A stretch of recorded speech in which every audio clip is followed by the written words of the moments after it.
Hi everyone, Fran here. Do you sometimes think that spirituality is the missing component in this chaotic world? Well, so does my guest on Opening this week. Her name is Miriam Diephouse McMillan, and she works as a chaplain in a psychiatric hospital in Princeton, New Jersey, and has for the last 12 years.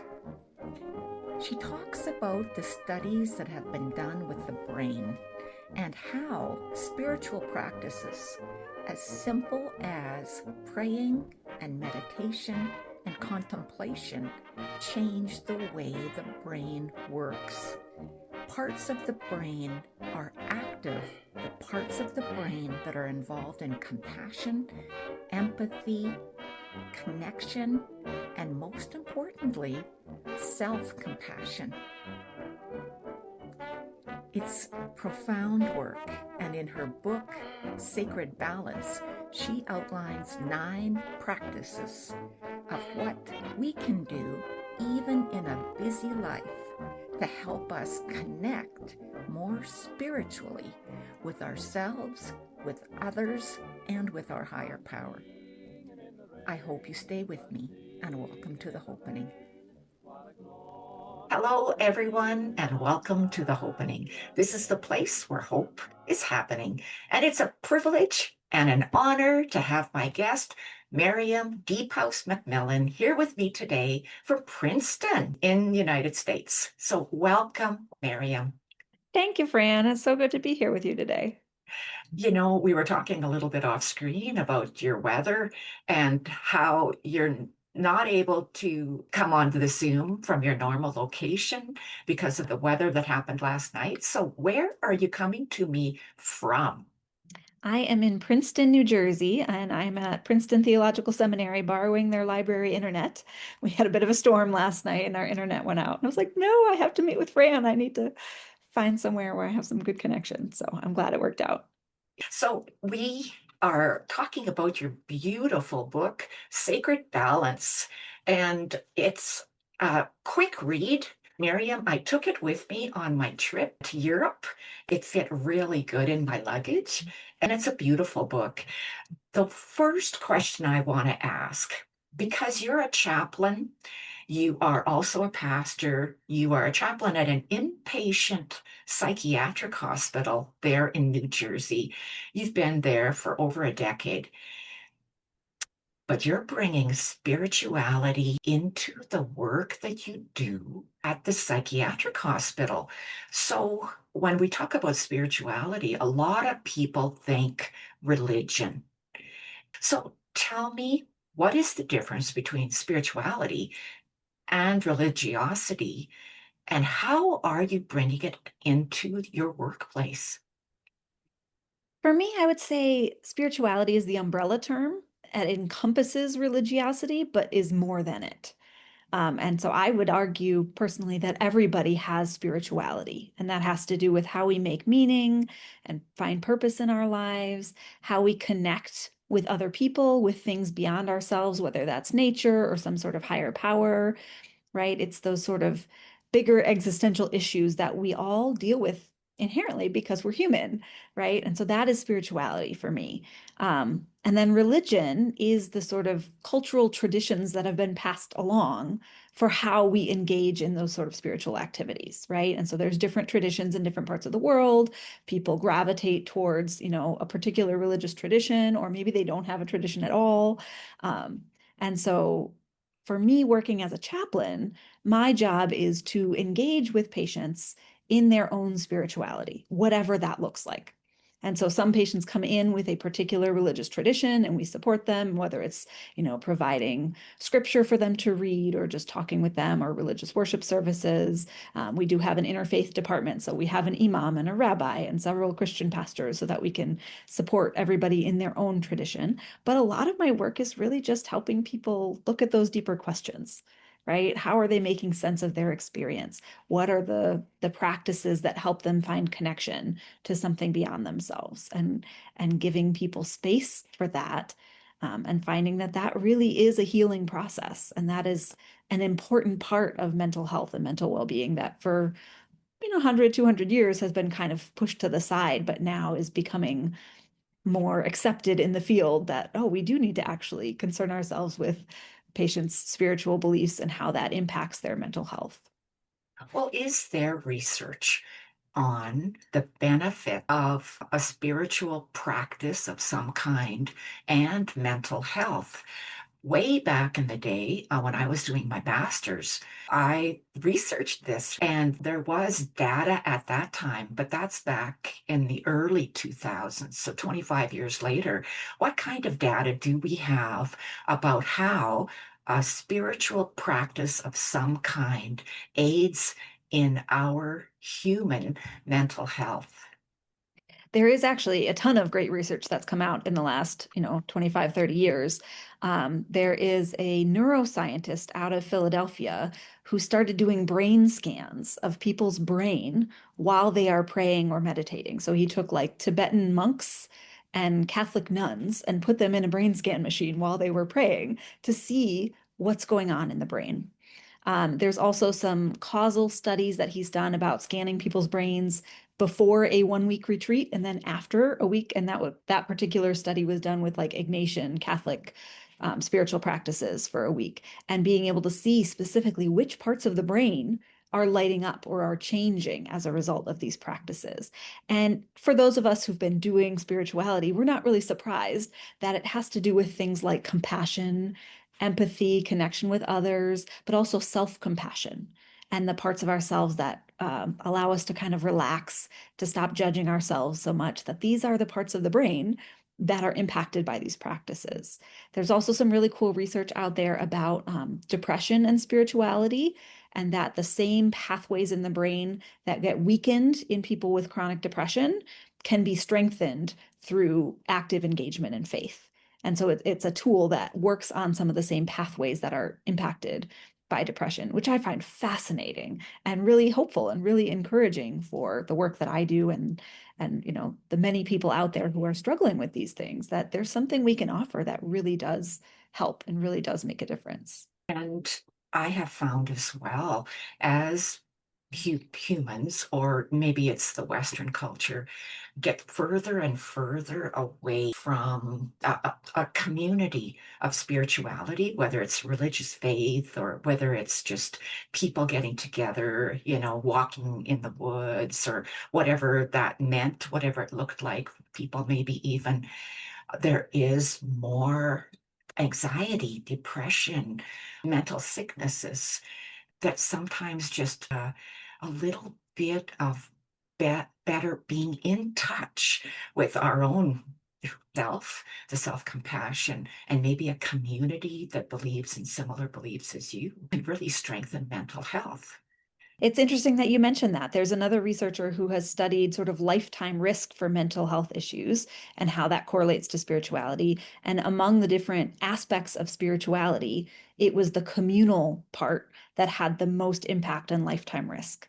So people who have a strong spiritual community have reduced risk lifetime for symptoms of mental illness. Yeah. So you are an author. You wrote this beautiful book. It's a beautiful book. I've already shared it with some of my friends, and they've got so many questions they want me to ask you. But my very first question I'm going to ask is, okay, this is pretty deep stuff, Miriam. This is stuff that not a lot of people delve into, especially stuff like the examine or some of the practices you talk about in the book. What were you like as a teenager? If I were to ask your closest high school friends or even your teachers what you were like in high school, what would they say about you? I think my closest friends, especially, would not be surprised that I'm delving into these things. I think I was always a deep thinker and always asking kind of the hard questions of life. This goes back even further than high school, but my mom likes to tell a story that I got into one of my pastor's sermons when I was about 4 years old because I was asking my mom, did God make bad people?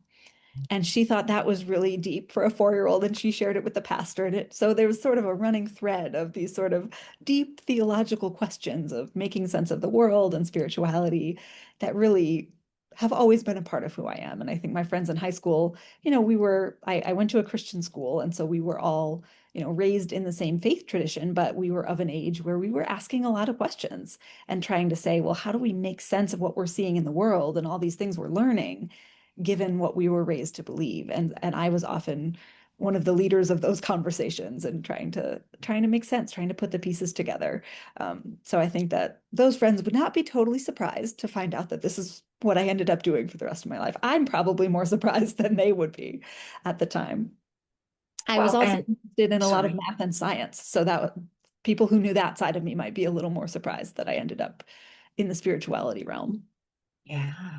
And you've spent 12 years already as a chaplain in the psychiatric hospital.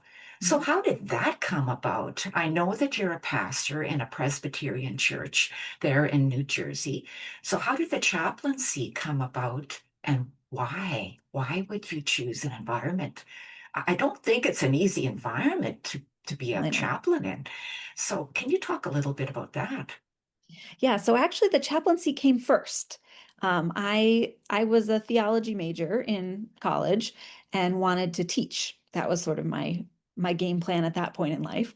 And so I came out here to New Jersey, went to Princeton Seminary, with the end goal of maybe getting a PhD. That's sort of what I had in mind at the time. And as part of my seminary training, of course, they require you to do field work. And some friends of mine had done this placement at a local psychiatric hospital and had all sorts of amazing stories. And I was like, oh, that sounds kind of fun. I'll try that. So I, during seminary, went for a summer and became a chaplain intern at the psych hospital and kind of fell in love with it and started to question, if I'm really interested in theology, if I really want to know how spirituality plays itself out in the world, this is where it matters, right? If these things don't help people in the middle of this kind of crisis, then what's the point? I could sit and teach all day long, but if I'm not really helping people, why bother?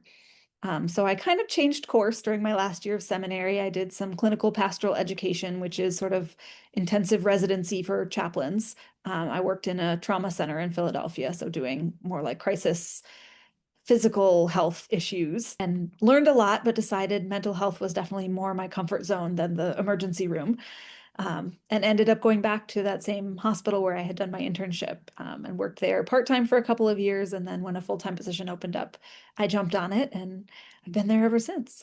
I kudos to you. What you do, the work that you do must be so fulfilling. Like, do you have any stories that can remain anonymous about some of the work that you've done and maybe some of the transformation that working with a person's spirituality, how it can help them be relieved of some of the mental health issues that they're there for?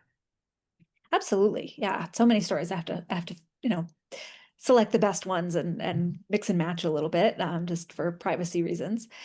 I will say, just as a caveat, that in the mental health world, especially working with chronic, severe mental illness, which is what we see, people who end up in state psychiatric hospitals, it's not just, the kind of mild anxiety and depression that many of us deal with in our lives. These are very severe, schizophrenia, bipolar disorder, very severe depression.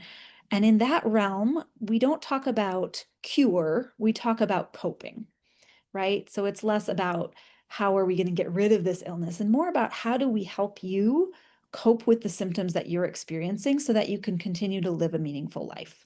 So that is the lens that I bring to these stories that I'm thinking of, is where were the moments where I could really see spirituality making a difference? Um, One example comes to mind of a patient who suffered from schizophrenia, had delusional beliefs that people were physically harming her. She was not being physically harmed, but she believed that she was. And you can imagine that is a terrifying thing to believe, very distressing. And she spent a lot of time kind of yelling and screaming at the other people on the unit because she thought that they were harming her. But she was devoutly religious, raised Baptist. And when myself or any of the chaplains would walk on the unit, she would immediately make eye contact with us. She would immediately stop yelling and say, "Hello, chaplain, will you pray with me?" And she could stay completely calm and focused through the prayer.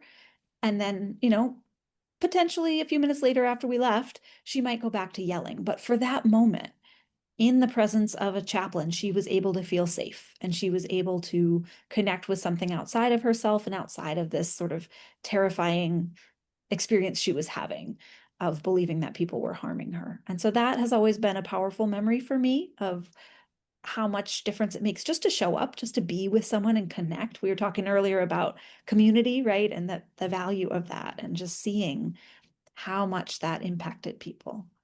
There are some others that it's a more long-term process where you start to see somebody kind of exploring their sense of meaning and purpose and, why did God let me struggle with this illness, and kind of walking alongside them as they start to find answers, or maybe not, but exploring those questions and really figuring out, what does this mean for my life?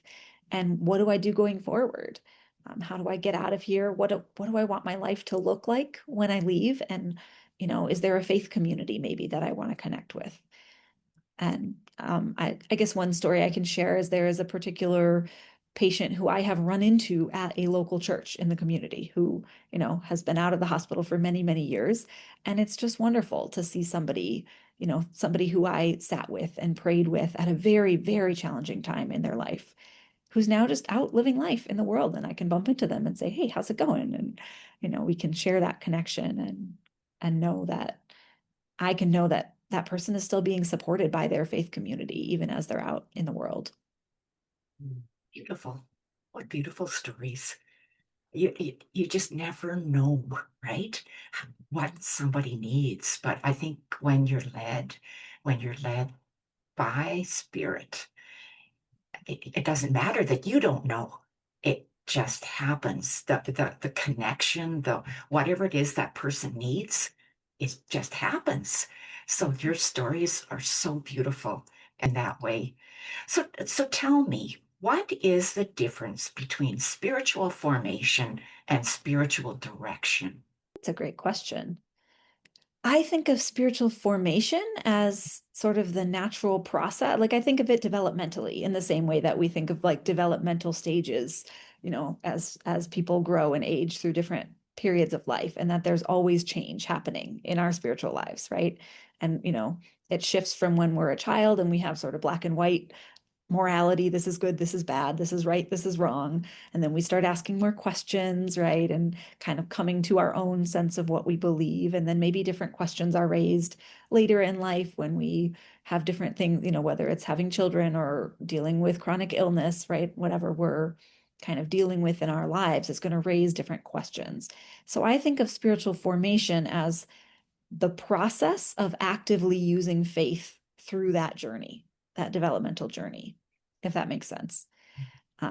Spiritual direction, I think of as a more specific practice where you're engaging with a spiritual director, whether that's a formal, professional relationship, or maybe a pastor or somebody in your life who is a spiritual leader, who you're sort of using that person to bounce the questions off of and to kind of get their guidance.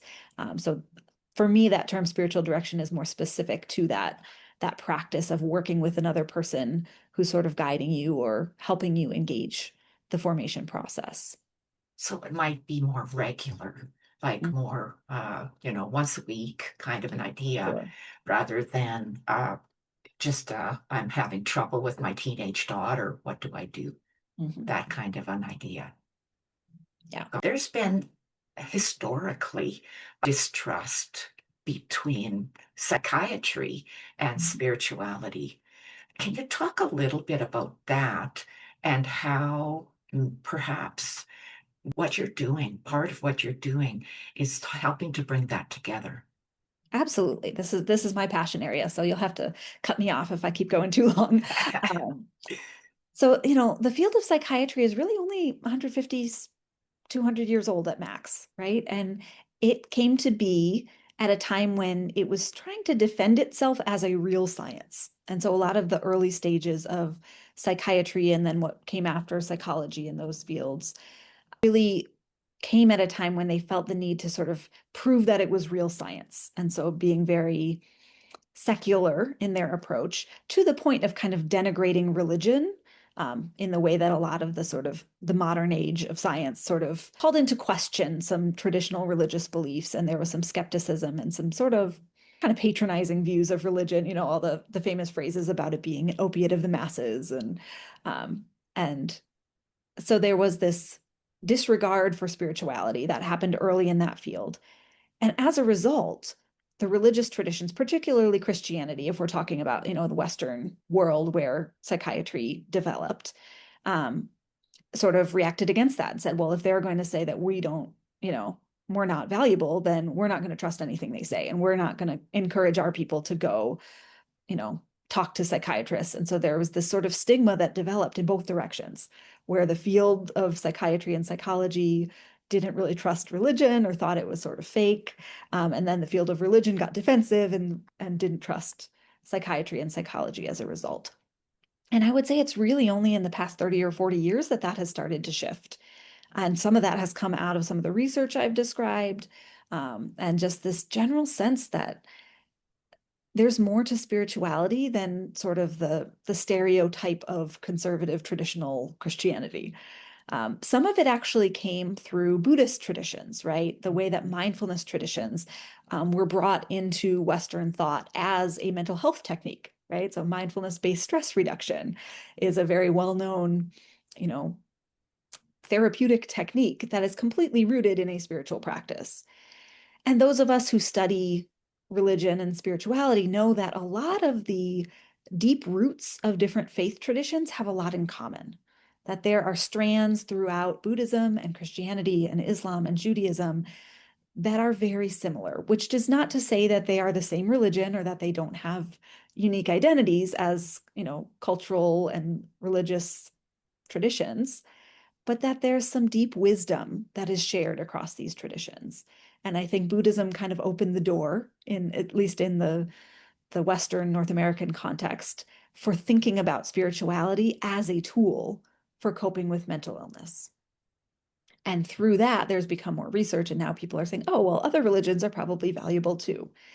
Now, there is also some research that says that there is positive spiritual coping and there is negative spiritual coping, that not all engagement with spirituality is as beneficial for people, that sort of judgmental, self-critical views where religion is sort of imposing really strict rules and people get really down on themselves. And that is not really good for people's mental health.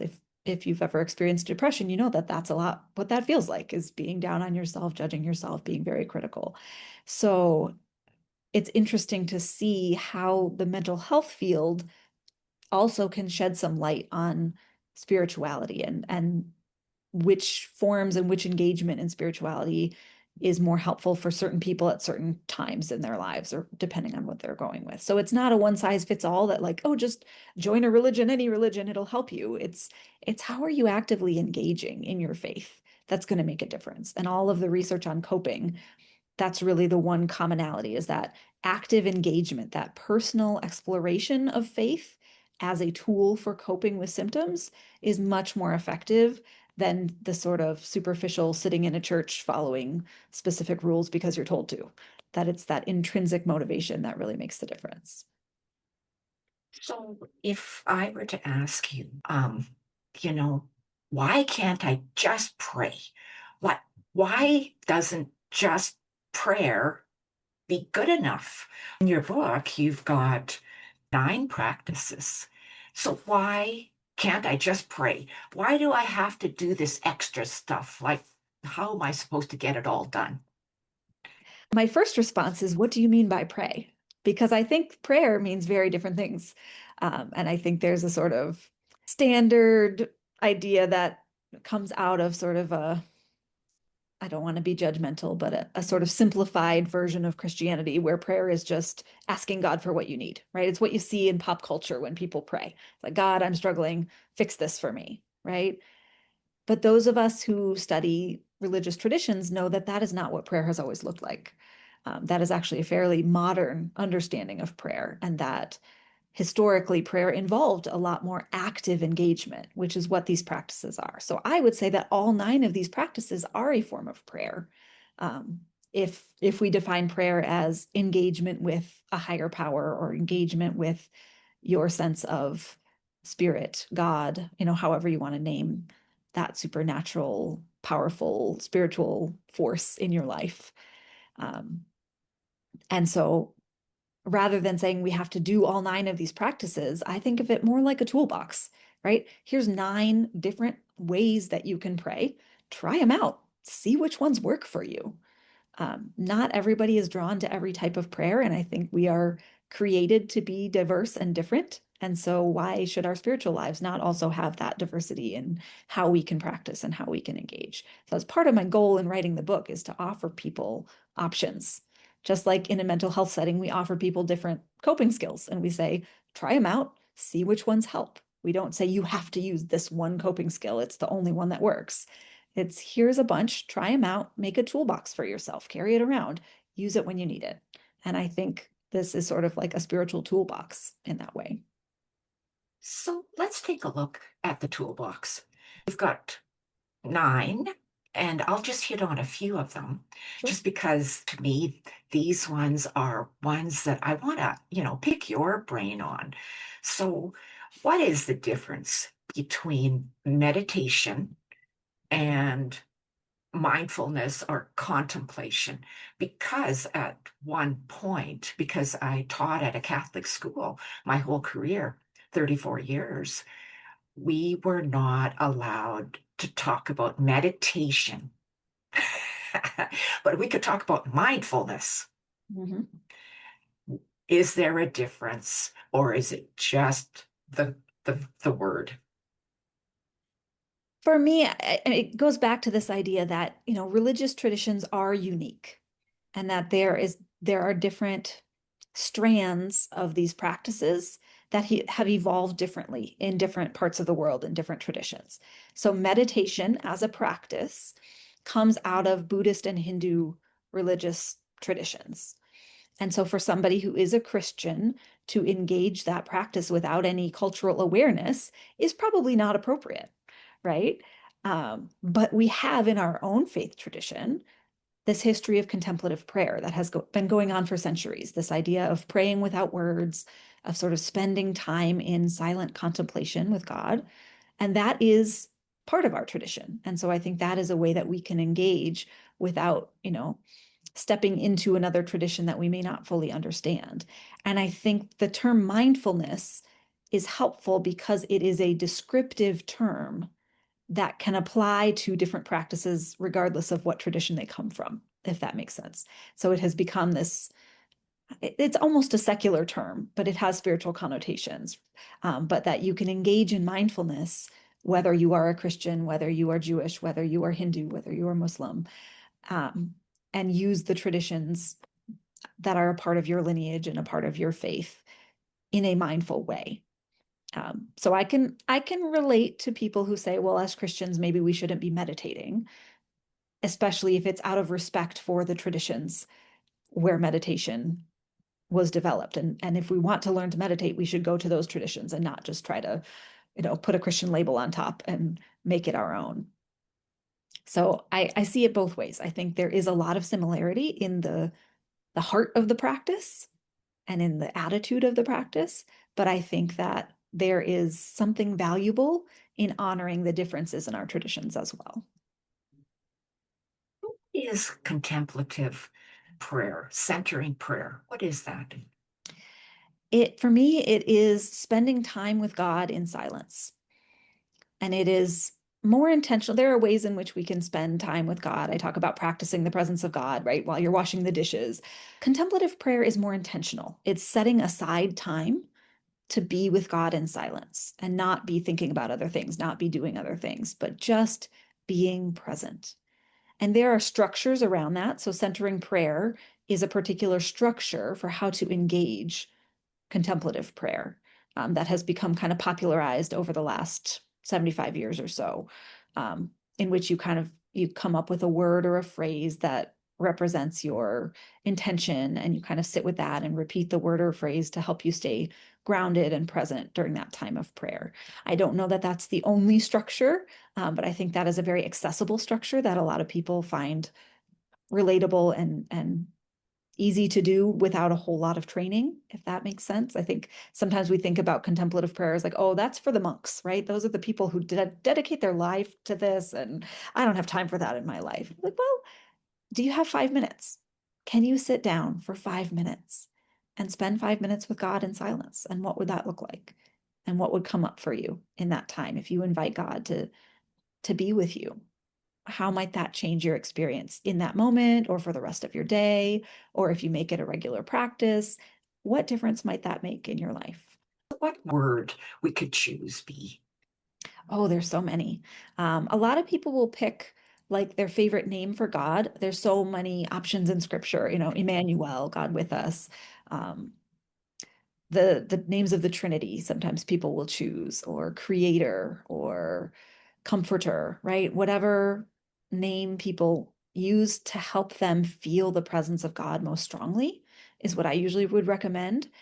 Other people will describe a very intuitive experience of finding a word that as they sit in silence, a word or phrase just kind of comes to them, and that feels right for them in the moment, that they're open to the Spirit's guidance. Some people even use an image, right? A picture of maybe a candle flame or a still, calm lake, right? Some sort of visual image that helps them reflect on God's presence in some way. So it's very open-ended. There's not a right or a wrong way to do it, as long as it helps you stay grounded and helps you stay connected in the practice. And so do you get a group of people together, like a group of the people, the patients, and do this with them? Like take a time out, 5 minutes or whatever, and just sit and do this with them, centering prayer? At times, it hasn't been exclusively centering prayer, because we do have some turnover of patients. So we have a spirituality group, which is open to people of any faith tradition. And so we can't promote particular faith practices, but we can explore spiritual practices together. So we might talk about mindfulness and ask how different people experience mindfulness in their own faith tradition. Or we might talk about prayer and kind of give people different examples of prayer. Like here's a written prayer, here's the particular rituals of prayer from this tradition, and here's centering prayer, and here's another type of prayer. And so we do give them a little taste of it, but it's not like a regular group doing the same type of prayer every day. So the daily examine, what is a daily examine, and how would that look for a person with a busy life? So the Daily Examin has its roots in Catholic tradition. It's an Ignatian spiritual practice that did originate from people doing more intensive spiritual retreats. It was part of a 30-day guided retreat. But at its heart, it is simply a practice of discernment, meaning it's a practice of thinking about your life and making decisions with intention and with awareness of your spiritual values. So looking at your life, reviewing what's going on from a spiritual lens. Where is God in my life right now? There is a great article that I found. I'm going to forget the author's name, but he calls it Rummaging for God. I have the reference, I'm sure, in the chapter.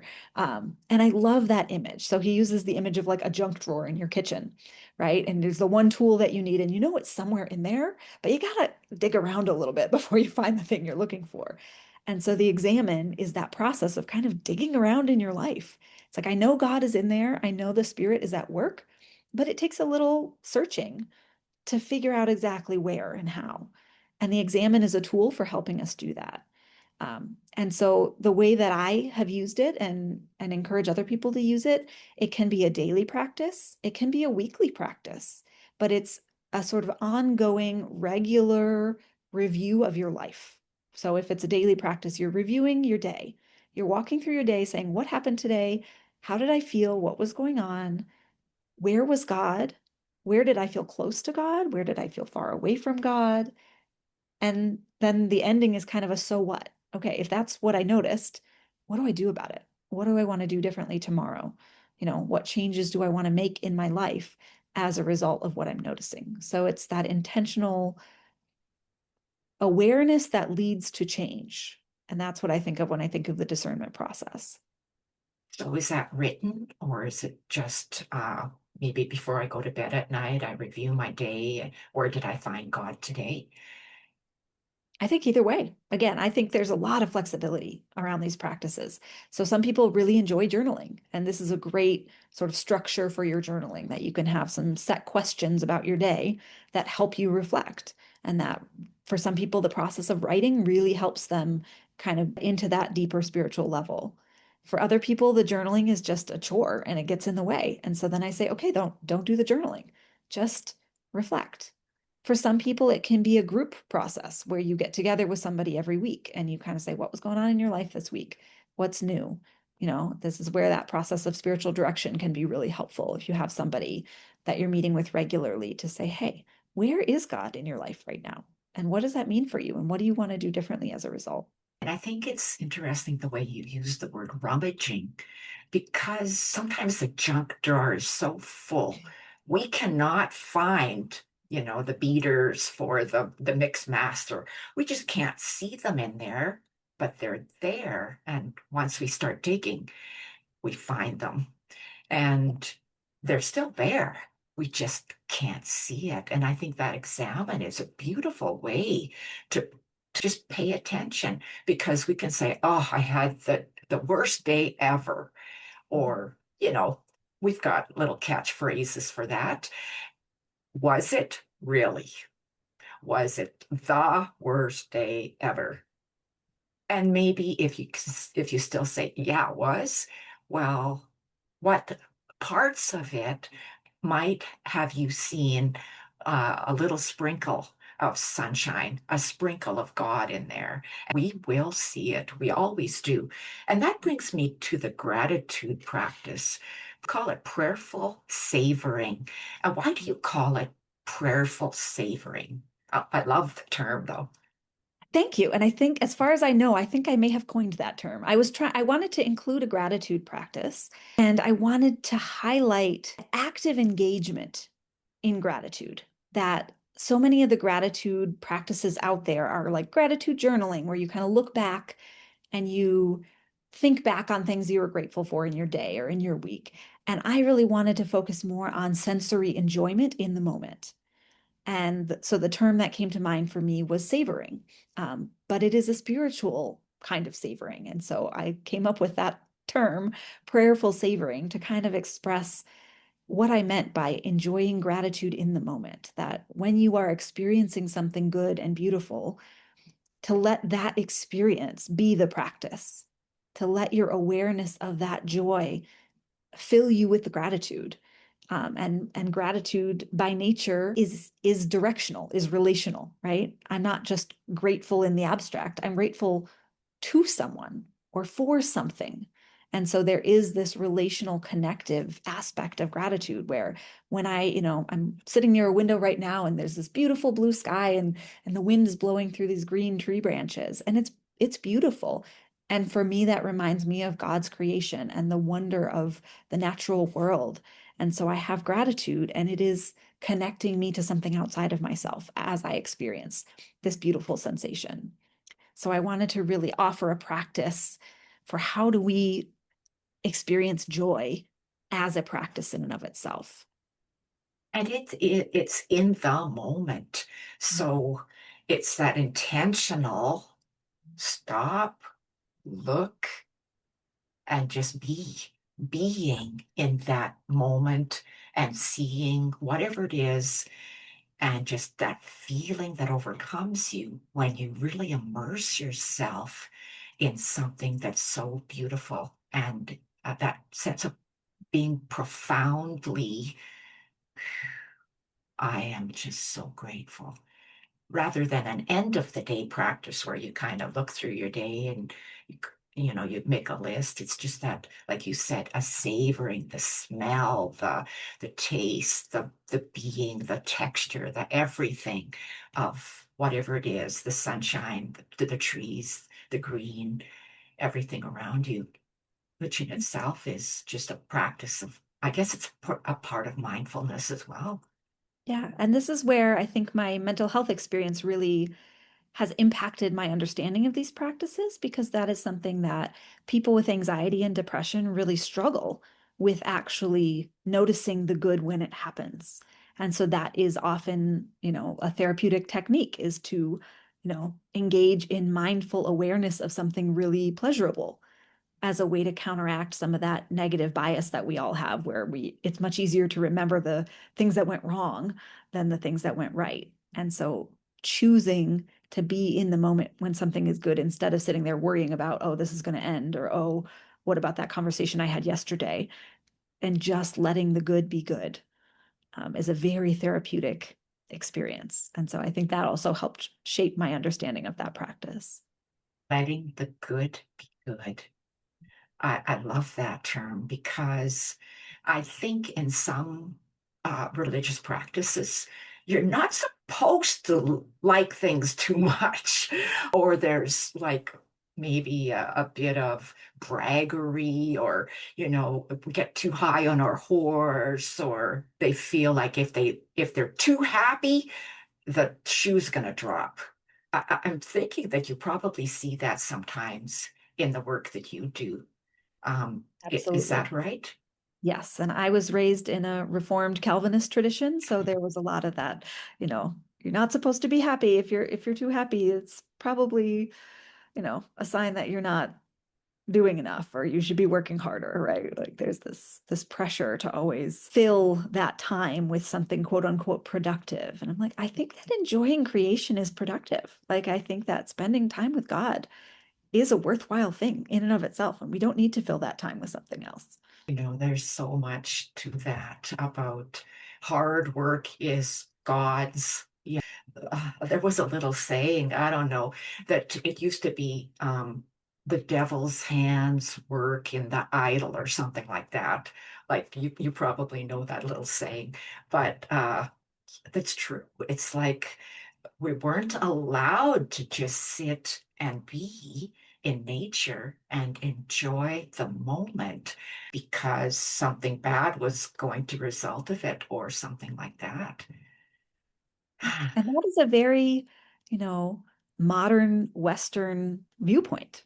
That has not always been the case in faith traditions. If you go back to some of the medieval mystics, right? There's beautiful writings about enjoying the beauty of God's presence and just savoring it, living in it. And so I think we've lost touch with some of our own tradition in the way that this sort of, modern workaholic sensibility has worked its way into our faith tradition. So tell us about, you have in here pilgrimage, the pilgrimage. So when I see the word pilgrimage, I'm thinking Camino, or, a pilgrimage where you actually walk somewhere to the top of the hill, like Lourdes or Medjugorje, that kind of a thing. But how can an ordinary human who's got children, husband, a job, have a pilgrimage in in a sense that's the same type of an idea, but a lot less effort. This is another one where I think, my setting really helped me reframe some of this, because we would, in these spirituality groups, we would talk about traditions of pilgrimage. There's the Islamic pilgrimage to Mecca, and then there's Christian history of pilgrimage. And so that is a topic that would come up now and then. And we'd have discussion. Well, I can't do that. I'm here in this hospital, right? It's like, well, okay. But we do have a labyrinth, so we could walk the labyrinth together. And we would talk about that sort of spiritual pilgrimage. But there's also a lot out there about the value of physical engagement in spirituality, using your body as a form of prayer. And so I was trying to incorporate that a little bit as well, that movement is prayerful or can be prayerful, particularly when the movement has a goal. And I wanted to make it as inclusive as possible. Originally, I was thinking about just talking about walking prayer. And I was like, well, there are people who can't walk. So what do they do? It's like, well, they can roll, they can ride, they can use a finger labyrinth, or they can engage a cultural experience that is different than their own, right? And that is very similar to the process of traveling somewhere, right? It's part of what people describe in the sort of traditional travel form of pilgrimage is the cultural engagement, right? Being in a new place and the newness and how that impacts your sense of self and your understanding of God, and what you then bring back to your life from that new experience. And so that can be done by just, going to a different part of town that you're not used to spending time in and getting to know people who are different than you. And you can have that same awareness and growth that comes from engaging something different. And then I was also able to tie it into a lot of the protest movements here in the United States, and the way that people would talk about praying with their feet, right? Going on a march is a form of prayer. And that, for me, all of these are a form of pilgrimage, right? A pilgrimage is a journey towards a sacred goal. And whether that goal is, a particular cathedral in Europe, or whether that goal is, freedom and justice, or whether that goal is self-awareness, there can be movement towards that goal. And so engaging your physical self in some way, putting yourself in a new environment, whether you walk there or drive there or ride there, or whether you are sitting in your home but engaging in some other way to contact something different than what you're used to, with a spiritual goal in mind. So it's very broad, and I recognize that I'm kind of integrating a lot of different traditions in there, but that makes it more accessible. That makes it easier for people to find something that works for them, whether it's, volunteering at a soup kitchen on a Saturday morning because that's all you have time for, or spending 10 minutes doing a finger labyrinth at your desk because that's all you have time for. Or if you have the means and you want to, go walk the Camino, absolutely go do that, right? That is still a part of the practice, but it's not the only form of the practice. And I think the fun thing about a pilgrimage is that you could actually do it with friends. So you have one chapter of your book called Intimacy, Soul Friends. Can you talk a little bit about the value of having soul friends? What are soul friends, and how can you use friendship to increase and enhance your spirituality? I do think it goes right back to our theme that we've been talking about community, right? That we are not solitary beings, and that community and connection to other people is a part of our spirituality. It's inherent in being spiritual beings, that we are in community, that we relate to one another. And so incorporating that intentionally by finding other people who want to explore spirituality on a deeper level, and sharing that journey with them. And I've experienced this personally in many different ways, even before I knew of the term soul friend, which comes from Celtic spirituality.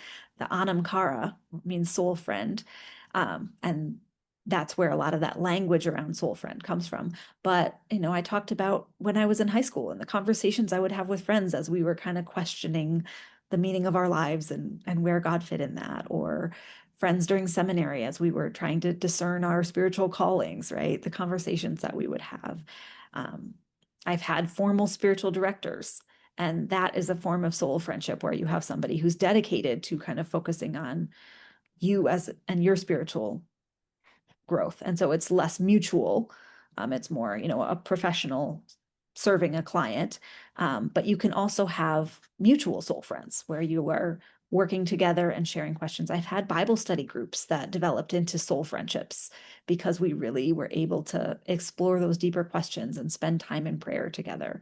So I think there's, again, many, many different ways that we can do this. But that the root of it is developing that intimacy, developing connection with people on that deeper level, not just oh, how's your day? What's going on a superficial level, but like, what are you really thinking about? And where is your life going? And where is God in your life? And that those kind of conversations bring us a lot closer and give us something valuable that we wouldn't otherwise get if we just stayed in our own rooms and prayed by ourselves. But how do you find these people?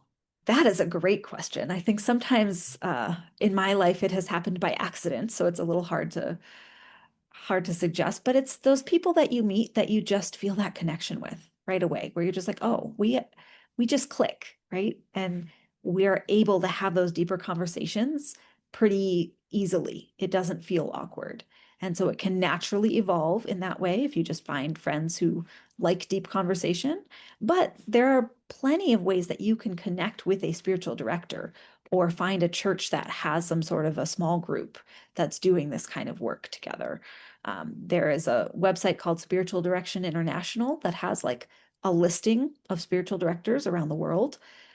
That's one way. I would also recommend, reaching out to local retreat centers and places like that, because they often have programs or spiritual directors that they're connected with.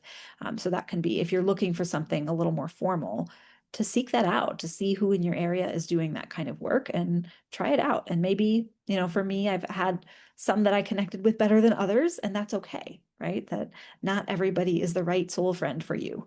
And so you can try it out. And if it's not your thing, that's okay. But be open to relationships moving to that deeper level. And at the end of the book, you have a bunch of various ways we can use the techniques and the practices in your book in different ways. You've got the youth groups with one friend, with a group of friends, with long-term adult friends in small groups. There's a variety of ways, and either short-term or a little bit longer term. I love that about the book. And you set it out. You tell us exactly what to do for each week and which practice you might be using, whether it's breath prayer or prayerful savoring or the loving kindness prayer. It's beautifully laid out for anyone that's searching for spirituality in a way that is meaningful and grounding, and it could be religious based or not, right? But your book really does a really good job of it. Sacred Balance. Sacred Balance, how ancient practices can restore modern minds. And one thing I loved about the book is that every chapter brings it back to the historical roots of the practice. So it doesn't matter which practice it was, historically, for generations and centuries, it had been done as a spiritual practice. And like you said before, the Western world kind of went away from that. And hopefully, with, like you said, these last 30 or 40 years, we're starting to bring that back because people really do need it.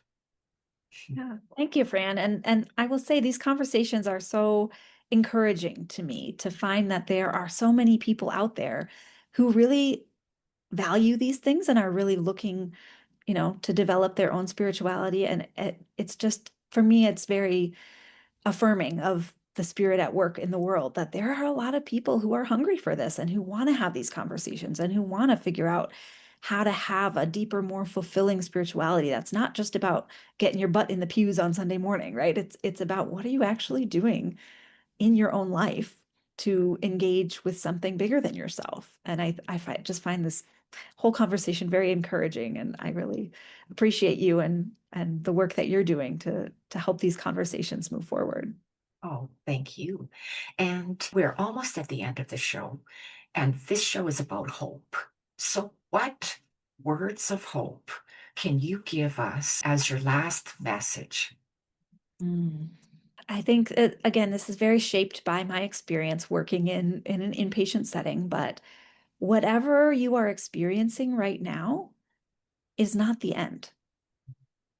There is always something to move toward, something to hope for, something to work on, and that nothing lasts forever. And so whatever you're struggling with, whatever is on your mind right now is not the end of your story, that there's always more out there for you. Oh, that's beautiful.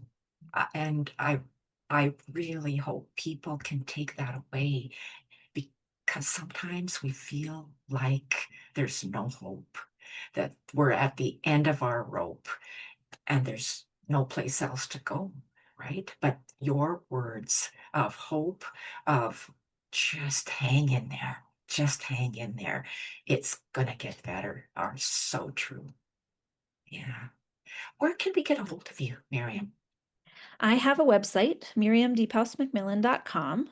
And through that website, you can subscribe to my newsletter. I send out a monthly newsletter just with my kind of ideas and thoughts on spirituality and mental health. And my email is on the website as well. So that's probably the easiest thing is miriamdiephousemcmillan.com.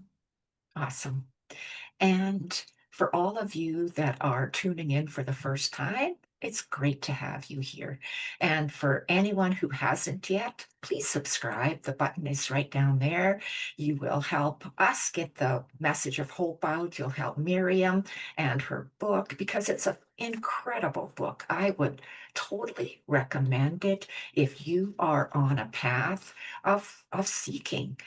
There's so many great practices, and the practices are easy. It's just taking the time to do it.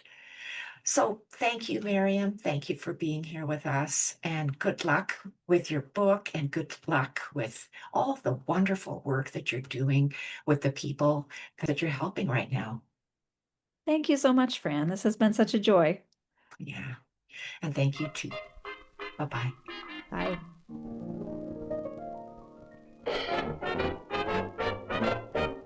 This podcast and Inspired Healing Hypnotherapy do not provide medical advice. The information included here is not limited to text, graphics, images, or other material contained, and are for informational purposes only.